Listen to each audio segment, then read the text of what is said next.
Malahari pattern na AI trending prompt, tara gawin natin ang tutorial sa mismong application na nagbibigay ng magandang image, ang Gemini AI app. Punta tayo sa mismong application, copy-paste muna natin yung mismong prompt, lalagay ko yan sa comment section, click natin yung image, yung banana, click natin yung gallery, i-upload natin yung mismong photo na gagamitin natin.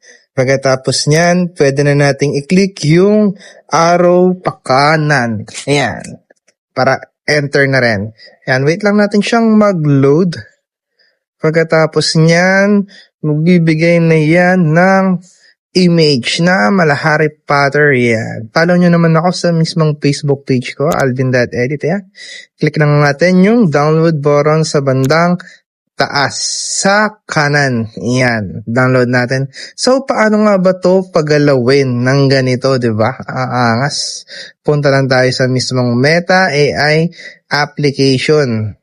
Ayan, Meta AI. Click natin yung tatlong dash sa bandang kaliwa sa taas. Click lang natin yung media. Ayun. Tapos, click natin yung plus sign sa baba, gallery.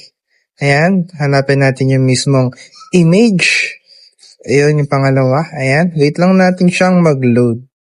Pag nag-load na yan, click nyo yung parang pencil. Click nyo yung animate. Tapos, i-type nyo lang yung animate.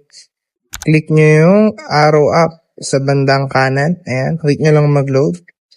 Ayan. Wait lang natin siyang mag 100%. Ayan. Follow nyo rin naman ako sa YouTube ko. Tapos sa aking TikTok page. Ayan. Pare-pares lang na pangalan yan, Alvin.edit. Ayan. Nag-load na yung mismong yung mismong video, di ba? Ayan, na-animate na siya.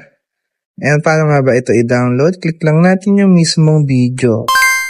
Ayan, pagka-click natin yung tatlong dot sa bandang kanan. Ayan. Save. Ayan, mapupunta na yan sa mismong gallery nyo. Follow nyo naman ako sa Alvin.edit. Kung nagustuhan nyo tong tutorial ko, thank you guys. Until next time.